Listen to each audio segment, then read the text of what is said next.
Hello friends, welcome back to my channel. বন্ধুরা, আজকে যে ভিডিওটি আপনাদের কাছে এনেছি সেটি আপনাদের কাছেও যেমন খুবই গুরুত্বপূর্ণ তেমনই আমার কাছেও, কারণ আজকে আমার সাথে রয়েছেন আমার স্যার অ্যাডভোকেট আনন্দগোপাল মাইতি এবং ওনার জন্যে আজকে আমি আপনাদের সামনে আসতে পেরেছি। তো বন্ধুরা, আপনারা এই ভিডিওর টাইটেল দেখে বুঝতে পেরেছেন যে আজকে আমরা কি নিয়ে আলোচনা করতে এসেছি। তো আর দেরি না করে চলুন ওনার সাথে আলাপ করে নিই এবং ওনার কাছ থেকে কিছু গুরুত্বপূর্ণ তথ্য আমরা জেনে নিই। হ্যালো ক্লায়েন্টস, আমি আনন্দগোপাল মাইতি, অ্যাডভোকেট ক্যালকাটা হাইকোর্ট এবং হিউম্যান রিসোর্স ম্যানেজমেন্ট কনসালট্যান্ট। আমি বিগত 16 বছর ধরে এই পেশার সঙ্গে যুক্ত এবং বিভিন্ন মানুষকে ব্যবসায়িক পরামর্শ থেকে বিজনেস ডেভেলপমেন্টের সুযোগ করে দেওয়ার ক্ষেত্রে আমি অনেকভাবে চেষ্টা করছি এবং আমি মনে করি আমার এই ইউটিউব বা এই ছোট্ট প্রয়াস আপনাদের বিজনেসের ক্ষেত্রে অনেক সাপোর্ট করবে, হেল্প করবে। আজকে আমাদের আলোচনার বিষয়,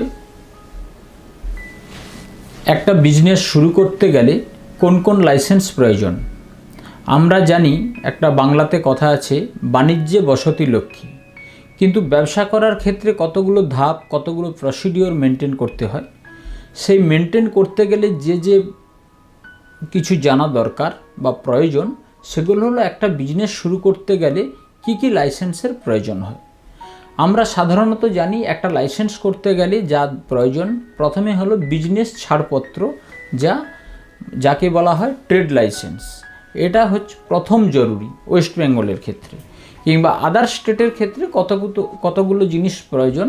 সেই জিনিসগুলো নেচার অফ বিজনেসের উপর ভিত্তি করে সেই সব লাইসেন্সগুলো প্রয়োজন। মূলত কলকাতায় বিজনেস করতে গেলে প্রফেশন ট্যাক্স, ট্রেড লাইসেন্স এবং শপ অ্যান্ড এস্টাবলিশমেন্ট, এটা প্রাসঙ্গিক এবং প্রত্যেকটা বিজনেসের ক্ষেত্রে এটা জরুরি। তারপর যেগুলো আসে, কোন কোন ধরনের লাইসেন্স করছেন, যেমন ফুড লাইসেন্স করতে গেলে ফেসি লাইসেন্স, কিংবা এমএসএমইর সঙ্গে আদার্স কিছু কিছু রিলেভেন্ট লাইসেন্স আছে যেগুলো করতে হয়, কিংবা ফ্যাক্টরি করতে গেলে প্রথমে জেনারেটর লাইসেন্স, লিফট লাইসেন্স, এইসবগুলো করা অত্যন্ত দরকার। ট্রেড লাইসেন্স কিভাবে করবেন? জেনারেলি ট্রেড লাইসেন্স কিভাবে করতে গেলে প্রথমে জানা দরকার, আপনি যে জায়গাতে আপনার বিজনেস করছেন সেই জায়গার উপর ভিত্তি করে কিন্তু ট্রেড লাইসেন্সটা হবে। সেইটা প্রথমে দেখতে হবে আমাকে পঞ্চায়েত এরিয়া কিনা, অথবা মিউনিসিপ্যাল এরিয়া কিনা, অথবা কলকাতা কর্পোরেশন এরিয়া কিনা। পঞ্চায়েত হলে পঞ্চায়েত প্রধান কিংবা পঞ্চায়েত অফিসে গিয়ে করতে হয়। মিউনিসিপ্যাল এরিয়া হলে লোকাল মিউনিসিপ্যাল অথরিটি কিংবা মিউনিসিপ্যাল অফিসে গিয়ে করতে হয়। আর কলকাতা মিউনিসিপ্যাল বা কর্পোরেশন হলে কলকাতা কর্পোরেশনের বিভিন্ন বড় অফিস কিংবা জুরিডিকশানের যেখানে অফিস আছে সেই অফিসে ট্রেড লাইসেন্সগুলো করতে হয়। এরপর আসি, ট্রেড লাইসেন্স করতে গেলে কি কি ডকুমেন্টেশনের প্রয়োজন। প্রথমত, ট্রেড লাইসেন্স করতে গেলে আমাকে 3টে ধাপে এগোতে হবে। কি, যে আমি যে বিজনেসটা করছি সেই বিজনেসটা প্রপাইটারশিপ বিজনেস, অথবা পার্টনারশিপ বিজনেস, অথবা প্রাইভেট লিমিটেড, অথবা ওপিসি বিজনেস। আমি ধরে নিচ্ছি আপনি প্রপাইটারশিপ বিজনেস করছেন। প্রপাইটারশিপ বিজনেস কি? এক মালিকযুক্ত বিজনেস, অর্থাৎ আপনি বা আমি একাই বিজনেস করছি। সেই ক্ষেত্রে কি দরকার প্রথম আধার আইডি প্রুফ, অ্যাড্রেস প্রুফ, অর্থাৎ আধার কার্ড, প্যান কার্ড প্রয়োজন। সঙ্গে যে জায়গাটায় করছেন সেটা যদি রেন্টেড হয় তাহলে রেন্ট এগ্রিমেন্ট লাগবে, রেন্ট রিসিপ্ট লাগবে। সঙ্গে লাগবে আপনার ল্যান্ডলর্ড যে অরিজিনাল ল্যান্ডলর্ড, সেটা কি করে বুঝবো? সেই ক্ষেত্রে দিতে হবে ওই ল্যান্ডলর্ডের ট্যাক্স পেড রিসিপ্ট কারেন্ট, এবং ওনার একটা আইডি প্রুফ নেওয়া দরকার। পঞ্চায়েতের ক্ষেত্রে জেনারেলি হয়ে থাকে কি, এই ডকুমেন্টসগুলো ল্যান্ডলর্ডের ক্ষেত্রে লাগে না, কেন সচরাচর জানাশোনা, কিন্তু যেগুলো একটু কনজেস্টেড বা পপুলেটেড এরিয়া সেখানে জানা সম্ভব নয়, তখন আমরা নিয়ে থাকি ট্যাক্স পেড রিসিপ্ট প্রয়োজন। কেন না, উনি যে প্রকৃত ল্যান্ডলর্ড সেটা আমি বুঝবো কী করে? ট্যাক্স পেড রিসিপ্ট থেকে পাবো, এবং ওনার আইডি প্রুফ বা অ্যাড্রেস প্রুফটা প্রয়োজন। যদি ওনারশিপ ডকুমেন্টস হয়, আপনার নিজের এলাকা নিজের হয়, সেক্ষেত্রে কি করবেন? তখন আপনাকে দিতে হবে যে আপনার বাড়ির ট্যাক্স পেড রিসিপ্ট দিতে হবে। মনে করুন এখানে আপনার বাড়ির অ্যাড্রেস মানে আপনার বাবার নামের সম্পত্তি কিন্তু আপনি করছেন, সেক্ষেত্রে রেন্ট এগ্রিমেন্ট কিছু লাগবে না। তাহলে লাগবে আপনার জেনারেলি বাবা একটা এনওসি দেবে যে আমার ছেলেকে কিংবা আমার বাড়ির পরিচিত কাউকে আমি ট্রেড লাইসেন্স করার অনুমতি দিচ্ছি, সেটা দিতে হবে। এরপর আসি পার্টনারশিপ বিজনেস। পার্টনারশিপ বিজনেসের সিস্টেমটা একই, শুধু দুটো ডকুমেন্টস প্রয়োজন হবে। একটা হবে পার্টনারশিপ ডিড বা পার্টনারশিপ ফার্মের সার্টিফিকেট উইথ ডিড, যদি নোটারি হয় শুধু নোটারাইজ ডিড, আর সব পার্টনারদের আইডি প্রুফ, অ্যাড্রেস প্রুফ, সঙ্গে দিতে হবে পার্টনারশিপ ফার্মের প্যান কার্ড, এবং একটা ডকুমেন্ট প্রয়োজন হতে পারে যদি মনে করে কেএমসি দরকার, সেটা হলো যে 3 জন পার্টনারের মধ্যে সাইনিং অথরিটিকে বা সিগনেচার অথরিটিকে সেটা চাইলেও চাইতে পারে। এটা এক নম্বর। এর পরের স্টেপে আসছি আমি প্রাইভেট লিমিটেডের ক্ষেত্রে।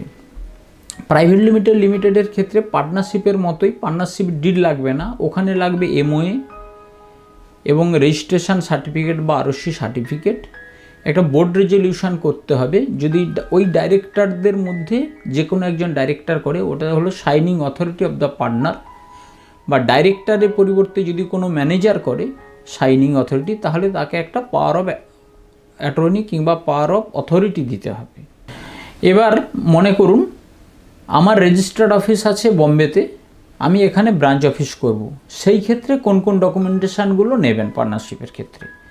এখানে মনে রাখতে হবে আপনি ওপেন করছেন ব্রাঞ্চ অফিস, তাহলে কি করতে হবে যে রেজিস্টার্ড অফিস কিংবা কোনো জায়গায় ডাইরেক্টররা মিলিত হয়ে একটা ডিসিশান নিল যে আমরা একটা কলকাতাতে কিংবা বোম্বেতে কিংবা ব্যাঙ্গালোরেতে আমরা একটা ব্রাঞ্চ অফিস করছি, তাহলে একটা বোর্ড রেজুলেশন ফার্স্ট দরকার এবং পাওয়ার অফ অথরিটি বা সাইনিং অথরিটি দরকার, কে সাইন করবে সেইখানে দরকার।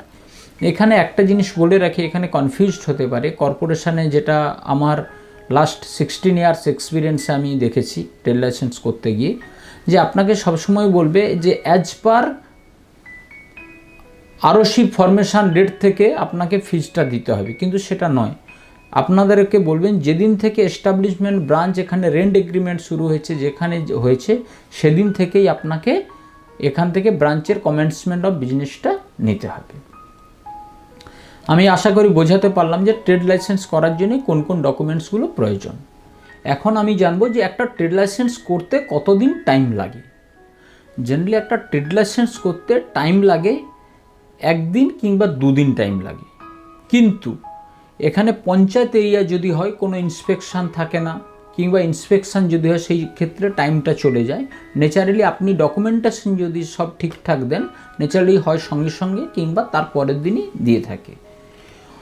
কিন্তু যদি কর্পোরেশন বা মিউনিসিপ্যাল এরিয়া হয়, কোথাও কোথাও ইন্সপেকশনও হয়ে থাকে, সেই ক্ষেত্রে ইন্সপেক্টর অথরিটি কিংবা লোকাল অথরিটি ইন্সপেকশন করে ওরা রিপোর্ট দেয় যে জায়গাটা ঠিক কিনা, আপনি যে ধরনের বিজনেস করছেন ওই জায়গাটা বা ওই নেচার অফ বিজনেসগুলো ঠিক আছে কিনা, সে তার সঙ্গে যে অ্যামাউন্ট হওয়া উচিত বা যে ট্যাক্স পে রিসিপ্টগুলো দিয়েছেন সেগুলো ঠিক আছে কিনা, সেইগুলোর ভিত্তি করে লাগে।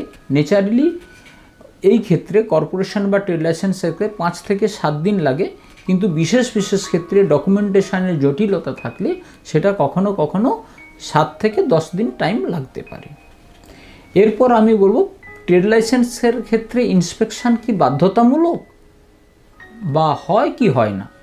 তবে ট্রেড লাইসেন্সের ক্ষেত্রে ন্যাচারালি ইন্সপেকশন করার কোনো প্রয়োজন হয় না যদি ডকুমেন্টেশন ঠিকঠাক থাকে। কিন্তু আমি বললাম যদি কোনো ডকুমেন্টেশনের আইনত জটিলতা থাকে, ধরুন কারোর বাবার জায়গাটা ছিল কিন্তু এখন কোনো ডকুমেন্টেশন দিতে পারছে না, যে ল্যান্ডলর্ড এখন আছেন ওনার হয়তো ডকুমেন্টেশনে কিছু নেই, তাহলে আমাকে হয়তো এফিডেভিট কিংবা ডিক্লারেশান দিয়ে আমাকে স্যাটিসফাইড করতে হয় ডিপার্টমেন্টকে। তারপর সেক্ষেত্রে ইন্সপেক্টর অথরিটি ইন্সপেকশান করে যদি ঠিক থাকে তখন আমাকে ইন্সপেকশান হয়। এটাই হচ্ছে মানে সংক্ষেপের একটা ব্যাপার। কিন্তু এই ট্রেড লাইসেন্সের ক্ষেত্রে সব জায়গায় ইন্সপেকশন হবে এরকম কোনো কথা বা কোথাও বাধ্যতামূলক কোনো আইনে নেই। তারপর থাকছে যে ট্রেড লাইসেন্স কতদিন ভ্যালিড থাকে। জেনারেলি আমাদের কেএমসি অফ পঞ্চায়েত এরিয়া এবং মিউনিসিপ্যাল এরিয়া, 3 জায়গায় আমাদের লাইসেন্স হয়। যে লাইসেন্সগুলো থাকে জেনারেলি 1 বছরের জন্য ভ্যালিড থাকে। 31 মার্চ অ্যাকাউন্টিং ইয়ার ধরা হয়, কিন্তু ভ্যালিড থাকে জুলাই পর্যন্ত, কখনো কখনো আবার জুন টু জুলাই পর্যন্ত ধরা হয়ে থাকে। এটা ডিপেন্ড করে বিভিন্ন লোকাল মিউনিসিপ্যাল অথরিটি কিংবা লোকাল অথরিটির ওপর ডিপেন্ড করছে, বা তাদের জুরিডিকশান ওয়াইজ সেটা তারাই ঠিক করে দেয় কোন পিরিয়ডে। জেনারেলি 1 বছরের জন্য লাইসেন্সটা দেওয়া হয়। আমরা আগের ভিডিওতে দেখলাম যে ট্রেড লাইসেন্স কিভাবে করতে হয়, ট্রেড লাইসেন্স কোন কোন ডকুমেন্টসগুলোর প্রয়োজন। এবারে আমরা করব ট্রেড লাইসেন্স থাকলে আপনি কি কি সুবিধে পাবেন। প্রথমত বলি, ট্রেড লাইসেন্স হলো একটা ব্যবসায়িক ছাড়পত্র। তাহলে এখানে আপনি যে একজন ব্যবসায়ী সেটার প্রথম পরিচয় আপনার ট্রেড লাইসেন্স। সেকেন্ড পরিচয়, আপনি কতদিন ধরে বিজনেস করছেন, কোথায় বিজনেস করছেন, কি বিজনেস করছেন, কোন ধরনের বিজনেস করছেন, সেটাও ট্রেড লাইসেন্সের মাধ্যমে জানা যায়। অতএব এইটা থাকলে আপনি কাউকে যদি প্রডিউস করেন ডকুমেন্টসটা, সেটার দ্বারা প্রুফ পাওয়া যায়। অথবা কোনো টেন্ডারিং কিংবা ইটেন্ডারিংয়ের ক্ষেত্রে ট্রেড লাইসেন্স হলো বাধ্যতামূলক। অতএব ট্রেড লাইসেন্সটা থাকলে সেটাই আপনার প্রথম পরিচয়। এরপর থাকলো, আপনি কোনো ব্যাঙ্ক অ্যাকাউন্ট করতে গেলে ট্রেড লাইসেন্সটা অত্যন্ত জরুরি, এবং এটা প্রথম পরিচয় বা ব্যবসায়ের ক্ষেত্রে এটা প্রথম আইডেন্টিটি হিসাবে ধরা হয়। তারপর হলো, আপনি যে একটা কোনো সংগঠনের সঙ্গে যুক্ত হতে চাচ্ছেন, অ্যাসোসিয়েশনের সঙ্গে যুক্ত হতে চাচ্ছেন, তখন আপনার ট্রেড লাইসেন্সটা খুব বাধ্যতামূলক হিসাবে এখানে কাজ করে। তারপর বলি, একটা কোনো আপনি বিজনেস লোন যখন নিতে চাইছেন, আপনার বিজনেস কত দিনের সেটা আমি কি করে বুঝবো একজন আননোন ব্যক্তির কাছে। সেক্ষেত্রে আমার ট্রেড লাইসেন্সটা থাকলে আমি বোঝাতে পারবো যে আমি এতদিন ধরে বিজনেস করেছি, কিংবা আমি এতদিন ধরে আমার ব্যবসায়ের সঙ্গে আমি যুক্ত আছি, এই বিজনেস করছি। এটা হলো প্রথম পরিচয়। অতএব ট্রেড লাইসেন্স থাকলে এই সুবিধাগুলো পাবেন, যার ক্ষেত্রে আপনি একজন নিজেকে ব্যবসায়িকভাবে প্রতিষ্ঠিত করতে পারবেন, স্বাভাবিকভাবে আপনার বিজনেসের সঙ্গে সঙ্গে ডকুমেন্টসগুলোর তৈরি করতে পারবেন, এবং যে ক্ষেত্রে আপনার বিজনেসটা স্মুথলি রানিং করতে সুবিধে হবে। এবং শাস্তিযোগ্য অপরাধ হিসাবে যদি আপনি ট্রেড লাইসেন্স না করেন, তাহলে শাস্তিযোগ্য অপরাধ আপনার একটা হয়ে থাকে, সেক্ষেত্রে আপনি সেটা থেকে মুক্তি পাবেন। আপনি কোনো যদি বিজনেসের লোন নিতে চান, সেক্ষেত্রে ট্রেড লাইসেন্সটা খুব দরকার। তাহলে আপনি কতদিন ধরে বিজনেস করছেন, একজন লোন হোল্ডার কিংবা ব্যবসায় ব্যাংকের কাছে আপনার ট্রেড লাইসেন্স যত পুরনো দেখাতে পারবেন, তাহলে আমি ধরে নিতে পারবো আপনি অতদিন ধরে বিজনেস করছেন। এরপর আমরা জানবো যে কোনো একটা ট্রেড লাইসেন্সের নেম চেঞ্জ করতে চাইছেন, নেম মিনস কোম্পানির নাম চেঞ্জ করতে চাইছেন, কিংবা অ্যাড্রেস চেঞ্জ করতে চাইছেন, কিংবা কোনো ডাইরেক্টরের নাম যেখানে ছিল সেই নামটা চেঞ্জ করতে চাইছেন। প্রথমে বলি যে কোম্পানির নেম চেঞ্জ যখন করতে চাচ্ছেন, তখন আপনাকে কিন্তু ক্যান্সেলেশনের পর নতুন ট্রেড লাইসেন্স করতে হবে, 1 নম্বর। 2 নম্বর, যদি কোনো অ্যাড্রেস চেঞ্জ করতে চান, সেক্ষেত্রে কোম্পানিকে এখন কেএমসি কর্পোরেশনের জন্য আপনাকে প্রথমে ক্যান্সেল করার পর ওই নাম্বারটা কন্টিনিউশন হবে, এবং পরবর্তী প্লেসের জন্য ওটা কন্টিনিউশন থাকবে, কিন্তু এটা ক্যান্সেল করে ওখানে নতুন করে নিতে হবে। কিন্তু পঞ্চায়েত এরিয়ার জন্য ওটা লাগে না, পঞ্চায়েত এরিয়াতে বাই পেন থ্রু করে ওটা কেটে অ্যাড্রেস চেঞ্জ করে দেওয়া যায়। আরেকটা, নাম চেঞ্জ যদি করতে চান, যিনি ধরুন আগে একজন ডাইরেক্টর ছিল, উনি ডাইরেক্টর প্রাইভেট লিমিটেডের ক্ষেত্রে উনি হয়তো রিজাইন করে নিয়েছেন, এক্ষেত্রে নতুন হচ্ছে, তাহলে তার আরওসির উপযুক্ত ডকুমেন্টেশন দিয়ে ওখানে বলতে হয়, বলার পর ওখানে চেঞ্জ করা যায়। আপনাদের সবাইকে অসংখ্য ধন্যবাদ। আপনারা ভালো থাকুন, সুস্থ থাকুন, এবং যদি আমার এই চ্যানেল আপনাদের মনে হয় খুব উপকারী লাগবে বা হেল্প করছে, তার সত্যি আমি উপকৃত হব। যদি আমাদের এই তথ্যগুলো বা এই ইউটিউব চ্যানেলগুলো আপনাদের ভালো লাগে, বন্ধুদের সঙ্গে শেয়ার করুন, এবং সবার সঙ্গে আলোচনা করুন। আশা করি আপনাদের ভালো লাগবে। আপনারা সবাই ভালো থাকবেন, সুস্থ থাকবেন। ধন্যবাদ। তো কেমন লাগলো আপনাদের বিষয়টি সম্পর্কে জেনে? তো যদি ভালো লেগে থাকে প্লিজ কমেন্ট করে আমাদেরকে জানাবেন, যাতে আমরা এরকম ভিডিও আরও বানাতে পারি। নমস্কার।